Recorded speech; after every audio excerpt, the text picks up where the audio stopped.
Samuel, chapter 17. And you know the story. Most of you have known the story since you were small. Arguably, it's one of the most famous Bible stories. Arguably, if you asked anyone on the street, they probably at least know a little bit of the story of David and Goliath, right? What is the story? It's a little boy who faces an armed giant all alone with what? Slingshot and some rocks, right? And what happens? Well, he takes that sling and he slings it around and around. Remember the song from when you were little? And he pulls that slingshot back and he sends off a rock. And what happens to the rock? Straight in the middle of Goliath's forehead. And what happens to Goliath? Falls down, right? We know the story. We know the story. We use this story to illustrate the power of the little guy over the big guy. It's the story of the power of the people over the corporation. It's the story of the downtrodden, and they finally get victory over the oppressors. Almost all of our Hollywood movies are this story, right? Every famous battle epic is this story. What is Star Wars? It's David and Goliath. It's the power of the little guy over the big guy. Every superhero movie, it's the power of the little guy when they finally give it to the big guy. And that's all true. And at times that story is very applicable to our lives. Sometimes we're the little guy, and we're fighting the big guy. It always feels good to see the little guy win, doesn't it? Always. It always feels good. We always cheer. That's a feel-good movie. When we leave the theater and the little guy won, always feels good. We can relate and we can identify. But today I want to look at this story from another point of view. One that also very much applies to our lives. See, this story is not just the story of David versus Goliath. It's also in some ways a story of David against his own brothers. In some ways, it's a story of David in contrast to the armies of Saul. It's a story really about wanting in or staying safe. And that very much applies to our lives also. See, we have one problem and two different kinds of people. Two different ways of looking at this situation. And two different visions of God. There were some people who wanted to play it safe. Stay in the background. Don't make too much noise. Don't call attention to yourself. Live your life without really any confrontations. Do you ever feel like that? Sometimes we do. I want to live my life and I want to get along and I don't really want to have any confrontations. I don't want to be out there. I want to be right here. I want to be safe. I want to be happy. I want everything to be okay. See, we want this much God in our lives. We want God that we can control. We want God that we can put in this piece of our lives, but we don't want to be way out there. Let's not get too radical about this thing, right? I want to be a Christian. I don't know about being a holy roller. Have you ever thought about that? Okay, there's the difference. Have you ever wanted to be different, though? Have you ever wanted to really make a difference in your world?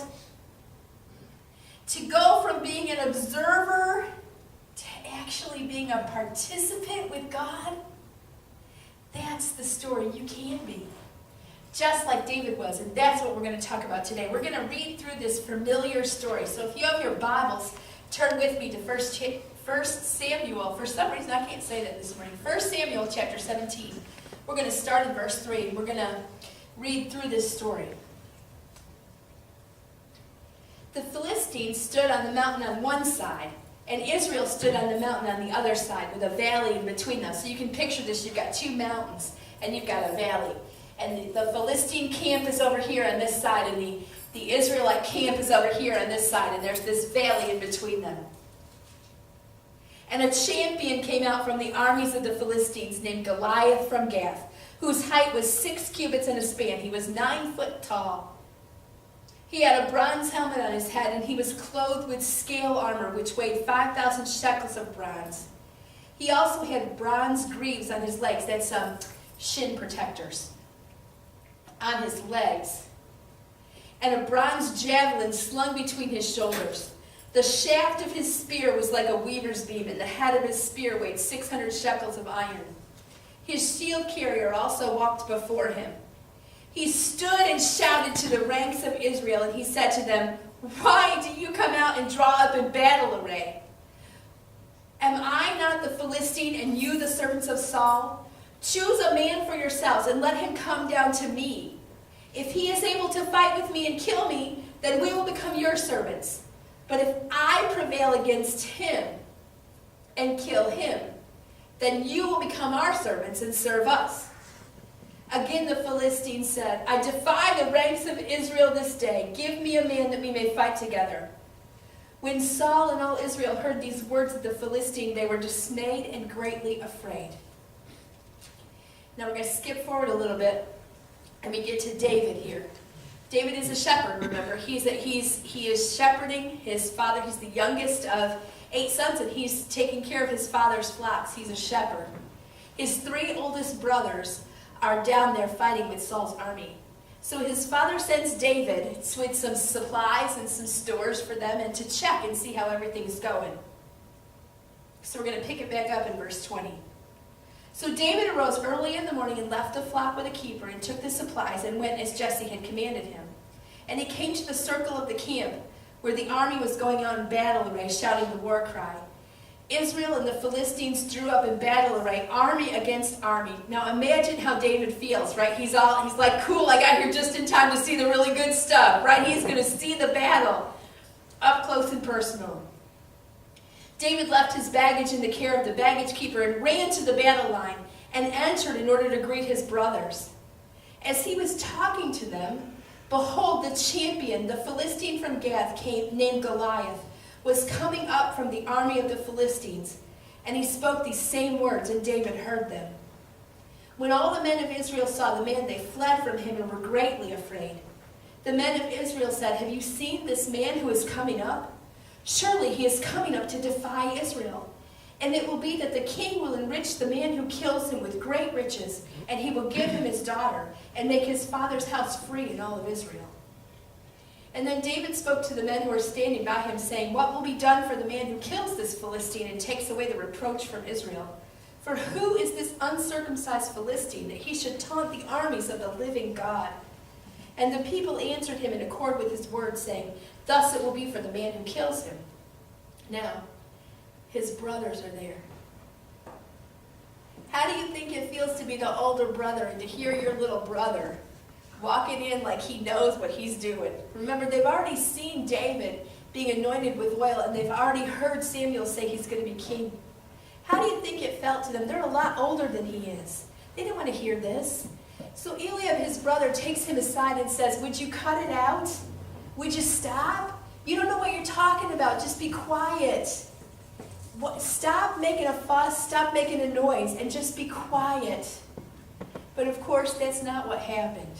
Because Saul heard that David was boasting. So we're going to pick it back up here in verse 31. When the words which David spoke were heard, they told them to Saul, and he sent for him. And David said to Saul, "Let no man's heart fail on account of him, your servant. Your servant will go and fight with this Philistine." And then Saul said to David, "You are not able to go up against this Philistine to fight with him, for you are but a youth, while he has been a warrior from his youth."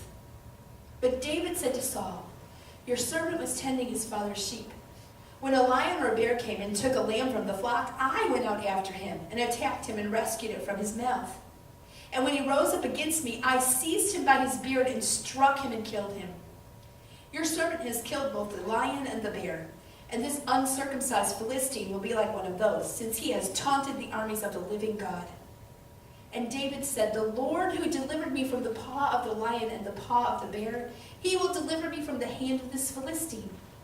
And Saul said to David, "Go, and may the Lord be with you." And then Saul clothed David with his garments and put a bronze helmet on his head, and he clothed him with armor. And David girded his sword over his armor and tried to walk, for he had not tested them. So David said to Saul, "I cannot go with these, for I have not tested them." And David took them off. He took his stick in his hand, and he chose for himself 5 smooth stones from the brook, and put them in the shepherd's bag which he had, even in his pouch. And his sling was in his hand, and he approached the Philistine. Then the Philistine came on and approached David with the shield bearer in front of him. When the Philistine looked and saw David, imagine Goliath looking to see David. He disdained him, for he was but a youth and ruddy with a handsome appearance. And the Philistine said to David, "Am I a dog that you should come to me with sticks?" And the Philistine cursed David by his gods. And the Philistine said to David, "Come to me, and I will give your flesh to the birds of the sky and the beasts of the field." And David said to the Philistine, "You come to me with a sword and a spear and a javelin. But I come to you in the name of the Lord of hosts, the God of the armies of Israel, whom you have taunted. This day, the Lord will deliver you into my hands, and I will strike you down and remove your head from you. And I will give the dead bodies of the army of the Philistines this day to the birds of the sky and the wild beasts of the earth, that all the earth may know that there is a God in Israel, and that this assembly may know that the Lord does not deliver by sword or by spear, for the battle is the Lord's, and he will give you into our hands." And then it happened, when the Philistine rose and came and drew near to meet David, that David ran quickly toward the battle line to meet the Philistine. And David put his hand into his bag and took from it a stone and slung it and struck the Philistine on his forehead. And the stone sank into his forehead so that he fell on his face to the ground. The story of David and Goliath. The first question I have for you today is, what do you see? What do you see? See, they saw Goliath, and Goliath was big and scary. He was 9 feet tall. I mean, I'm 5.5 feet, right? He was 9 feet tall. Big. Bigger than a doorway. Think linebacker size, only huger. Okay, he was big. He was covered in armor. He was scary and he was tough, and that's what they saw. Towering over them, taunting them. He gave them no time to think. Our problems are like that so many times. They tower up over us. Have you ever felt like you're just clipping along with life, and all of a sudden a problem comes rising up in front of you, and it's bigger than anything you can imagine, and it's bigger than what you can deal with? It's Goliath, towering over us and taking up our whole field of vision. Sometimes that's all we can see. All they saw was Goliath. But David saw Goliath with perspective. David saw Goliath as one in a long line of things that God had delivered him from, didn't he? See what David tells Saul? The Lord delivered me from the lion, and the Lord delivered me from the bear, and this is just an uncircumcised Philistine. And if God can't deliver me from the lion and from the bear, then he's got nothing, and Goliath is nothing on God. It's okay. See, David saw it from a different perspective. David didn't minimize the problem. He did not say Goliath is nothing, or Goliath is just, he's insignificant. What he said was God is bigger. Every time. He saw it from perspective. David didn't let the but what if game play in his head. You know the but what if game? We play it all the time. But what if? But what if God doesn't come through?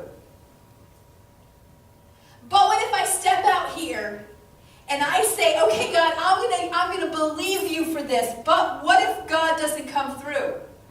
But what if I'm left standing all out here, all by myself, all alone?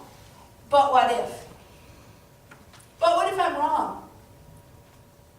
What if I get it wrong? Have you ever been wrong? Yeah. Yeah. What if I'm wrong? But what if? See, I want you to know today that God doesn't start with Goliath. God does not start with you with Goliath. God does not come to you and say, okay, I'm going to test and see how well you're doing. There's going to be some stuff going on in your life, and we're going to start with the biggest problem that you can imagine. See, God starts with lions and bears, and God starts with things that are smaller, and God builds up to the Goliaths in our life. We build on our faith. We build on it. So God expects us to have this faith today that we have. And God's going to push us a little bit. God's going to stretch us a little bit. We're going to believe God for a little bit more. And then God's going to give us a little bit more. And God's going to stretch us. A couple years ago, I started praying that God would broaden my shoulders. I saw that verse in Psalms and I thought, what a cool verse to pray. So I started praying that God would broaden my shoulders. I think I don't necessarily recommend that. How does God broaden our shoulders? How does God give us more? By putting a little bit more on us, right? A little bit more and a little bit more. See, David came to Goliath after David came from the lions and the bears. But I want you to know something else. Goliath was not the first battle for David's brothers and the armies of Saul. They had won victory after victory after victory. They had a base to build on with the Lord. But every time they went back to ground zero. What do you see? Do you see God working in your life? Do you see faithfulness here and faithfulness here? And God brought me through this trial right here. And God was real to me right here. And God, you've been so good to me right here. And do you see God blessing upon blessing, getting you through trial after trial? God built on those things. But every single time they went back to ground zero with God. Oh no, it's another army. Oh no, we can't do this. No matter the victories that they just had. What do you see? Do you let God build your faith? Or every single time is it a brand new day? God wants to show you what he can do through a surrendered life. And God builds victory on victory on victory. So what is your history with God? I'll tell you one of our biggest problems. We don't write it down. We don't write it down. You can journal. I like to journal, but you don't have to journal. You can have a prayer notebook. You can do anything, but write it down. Because here's the problem. I live in today. You know, it's hard to remember yesterday. Some days it's really hard to remember yesterday. We're busy people. And we get all caught up in the life that we're living. But you know what? If you write down your prayer requests, or you write down the things that God has shown you, or you write down victories that you've had in your life, you know what can happen? You go back and you look. You go back and you look. So you can run back through an old prayer journal where you wrote down prayer requests maybe 5 years ago. And you can see, oh look, I remember this day. I remember when God did that for me. I remember when I had this surgery and God delivered me. Or I remember when I was praying for my neighbor and this is what happened. I remember these times. And you build a history with God. You build time after time after time where God comes through. And then when you need him again, you can say, oh, wait, I remember. I remember the lion and the bear. This is just another lion and bear. This is just an uncircumcised Philistine. It's all right. The God who delivered me before is the God who will deliver me today. We build history with God. So first thing is, what do you see? The second thing is, what's in your hand? What's in your hand? See, Saul takes David, one of my questions for God that I have no answer to, so I'm going to tell you, and you can have no answer with me. Why did Saul say yes? Have you ever thought about that? Why did Saul say yes? Was he that desperate? I don't know. But he did. So Saul says yes, and he says David can go fight against Goliath. And what Saul was basically saying is, if this kid loses, I lose the whole battle. So he takes David, and he decks him out head to toe in Saul's own armor. Now, we like to think of David as being a small boy here. It doesn't really say that anywhere. It doesn't say that the armor didn't fit him as much as it says he wasn't used to it. So David is trying to clump around wearing all this armor. But that wasn't what was in David's hand. That wasn't David's armor. So the problem was not the armor. The armor was probably great. It was Saul's armor. It would probably withstand pretty much anything Goliath could throw at him. The problem was David didn't need to fight in Saul's armor. David needed his own. David fought with what he had, a slingshot and 5 stones. It's not that a slingshot is more holy than armor. It's not that it's more holy to be less covered. It's that it wasn't David's. God wants us to fight with what God puts in our own hands. You fight with your own weapons. We fight with our own weapons. If we could understand this, it would make such a difference in how we see things. See, we're always looking at other people. Oh, well, they have this. They have this. Well, God has given them this. This is their life. They are more equipped. They have more education. They have a bigger platform. They have more in their hands. All I have over here is a little slingshot and 5 little stones. So I can't possibly do what they can do over there. God is not asking you to look at what anybody else has. God is asking you to take the things that you have and fight the giants in your way, in your world. Not mine, yours. Not what I have in my hand, what you have in your hand. See, we look at other people and we try to copy what they have. And we try to copy what they do. And we try to make our lives fit somebody else's mold.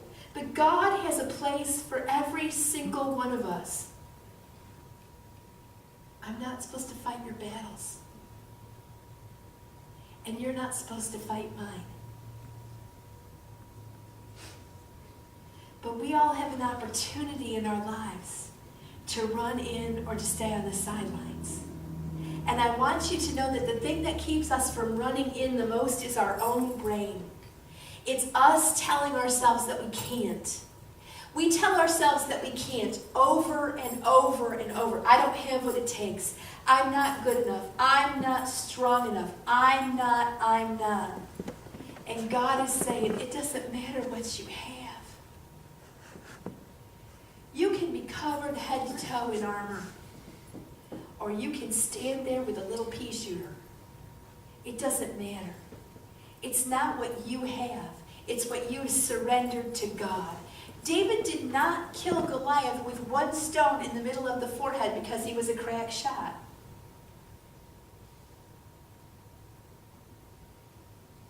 He did it because God took that slingshot and God took that stone and he did it in the power and the name of the Lord. God is not asking us to fight the battles by ourselves. He's asking us, what is in your hand? I'm going to use what you have. I'm going to use your voice in your place with your background and your education and your issues and what you've been through, your victories and your defeats. And I'm going to use all of those to forge ahead. So do you want to run with me or do you want to stay back and say, I can't. I just don't have enough. See, all the other men who were standing there were looking at Goliath and they were saying, I'm not big enough and I'm not strong enough and oh my goodness, look at the size of his sword and he can take that and he can mush me. Yeah, that's true. It was the same truth for David. But David was surrendering the things that were in his hand to the Lord. And that's what God asks us to do. That's what he asks us to do. He can use a pebble or he can use a sword. It's not what you have. It's what you give to the Lord that makes the difference. But to me, there's one more issue that divides them. And it's the same issue that divides us today. It's the same issue. And that is this. What is your purpose? What is your purpose? What are you fighting for? See, what would have happened if they won against Goliath? Do you remember? If they won against Goliath, what was going to happen? It's here in see what verse is this, verse 25. It will be that the king will enrich the man who kills him with great riches, and he will give him his daughter and make his father's house free in Israel. So if they won, if they killed Goliath, then Saul was going to do for them a couple of things. He was going to give them great riches, so they were going to become wealthy. And they were going to get the king's daughter in marriage. Now, I don't know if that was a good thing or a bad thing. I don't know what the king's daughter was like. But that was the prize. They were going to get the king's daughter. I love how no one ever asked the king's daughter, but that's a whole other story, isn't it? And then they would be free in Israel. That meant that their family would no longer have to pay taxes and would no longer have to provide their men for the army. Because see, then every family had to pay taxes, and every family had to give a certain number of their sons to fight in the army. So that family would be free. So if they could fight Goliath and if they could win, they were going to get riches, and they were going to get to marry the king's daughter, be part of the royal family, and they were going to get for their family to be free from taxes and free from service in the king's army. You know what the problem with that is? It's too small. It's just too small. See, we only have one life. And sometimes what we're spending our life on is just too small. Sometimes the reason we don't feel like we're making a difference, and the reason we don't feel like we're fulfilled, and the reason we don't feel like we have power is because what we are spending our life on is too small. What are you spending your life on today? See, all Saul was offering them was their own comfort. I mean, it'd be great to be more comfortable, right? He was giving them all the money they could spend, and the ability to be royal, and the ability to be free from taxes. All those things sound great, don't they? What if somebody came along today and said, you can have all the things you want. You can have the biggest TV you want to have and the most comfortable couch you want to lay on to watch it, right? Sometimes that's all we're spending our lives for. It's too small. We're so focused on our own comforts. We get up in the morning and we go to work and we spend all day trying to think of how we're going to get the next thing, how we're going to get a little bit more money, how we're going to get ahead. We focus our lives on what will make us more comfortable. We look at websites of things that we want, toys that we don't have, and we dream about having more or being able to have more free time. Some of us think about retirement and think, oh, that would be great because we'll be able to do whatever, fill in the blank that we don't get to do now. And all we think about is the things that will make us more comfortable. We are living our lives too small. What is your purpose? See, David had a bigger purpose. He had a very different purpose. Look with me at what he told Goliath in verse 46. That all the earth may know that there is a God in Israel, and that all this assembly might know that the Lord does not deliver by sword or by spear, for the battle is the Lord's, and he will give you into our hands. See, David's purpose was that all the earth may know that there's a God. And that the people of God would know that God saves, not by sword, but by his might and by his power. That God has a plan. See, David's purpose was to show God. To show God to the world and to show God to the people around him. To be a spokesperson for the Lord. To stand up and say, this is what the Lord wants. And that was enough to drive him into battle. To help him to run toward the line, to say, today I'm going to stand up for the Lord. Today I'm going to show the world what the Lord can do. Today I'm here to represent God with the stuff that's in my hand.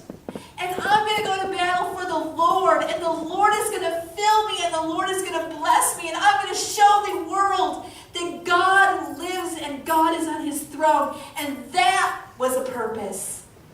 Big enough for him to run toward the battle line.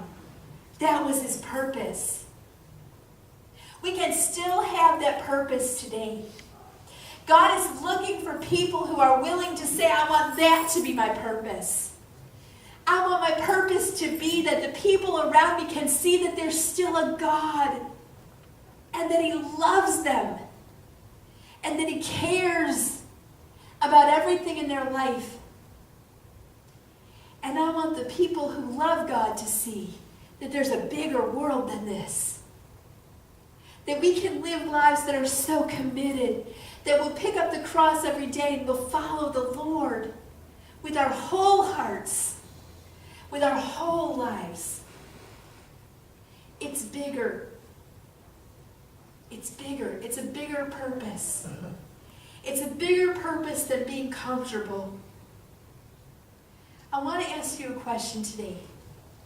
And this is a really personal question. It's personal for each one of us, and it's personal to you in your own way. Are you living with a big enough purpose? Is your purpose today just to have more stuff and more toys and more things, or to be more comfortable, or to live life in a way that makes more sense to you?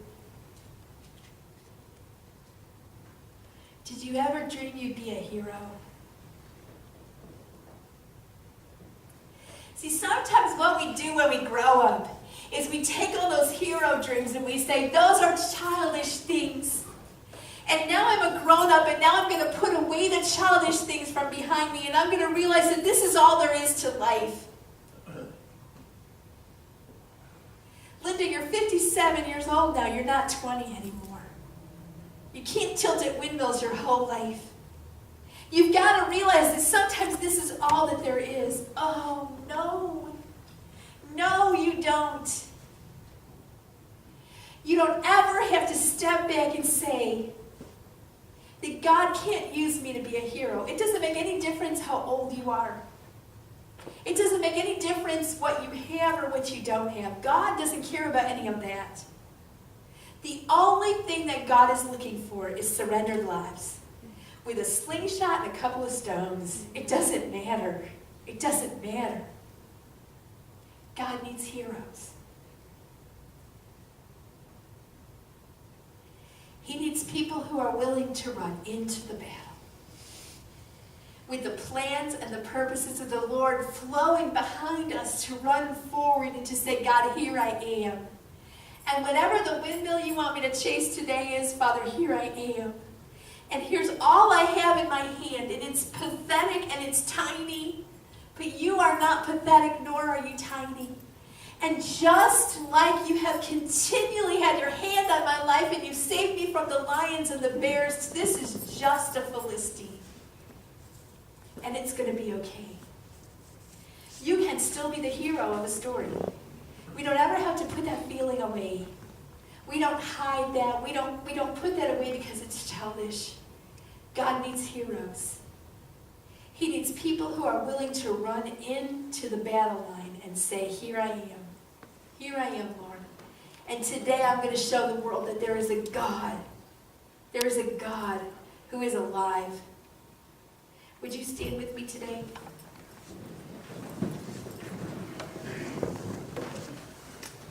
I just want you to bow your heads and close your eyes. And I just want you to picture in your mind, are you more like one of the brothers? Are you like the armies of Saul, and you see these things that are out in front of you, and you see places that the Lord wants you to go, and you see giants, and you think, oh, I'd rather just be comfortable. I want a bigger TV and a bigger couch. Oh, Lord, don't make me do that. Or do you want to be David? Do you want to give the Lord the things in your hand and run toward the battle line? Full of faith. Well, God will start where you are in your life. I promise you that if you tell the Lord today, I want to run toward the battle line, God is not going to start with Goliath. He's going to start where you are and take you to that place where you really want to be. Father, you see hearts today. You see our hearts. I want to be full of faith, Father. I want to run to the battle line with whatever's in my hand. Some days it just feels like a slingshot and a couple of pebbles. But Lord, I want to run to the battle line. And Father, you see each one of our hearts, and you know where we just want to be comfortable, and where we're pulling back, and where we're holding on to the things in our hands, Lord. And where we're saying, God, don't make me go any farther. And Father, you don't make us. But you give us the opportunity to join you in changing the world. So help us today to make those little steps. To say today, Father, I don't want to stand on the sidelines. I want to join the battle. And Father, you know our hearts, and you know exactly where we are, and you know exactly what the next step is for each one of us. So thank you today for your power and your grace. Thank you that you will lovingly lift us up over the places where we can't take ourselves. And Father, that you fill us with your Spirit. Father, help us to run toward the battle today. Help us, Lord, to be people who show you in the middle of a dark world. Keep us faithful. Help us to love you well this week. In Jesus' name, amen. Amen.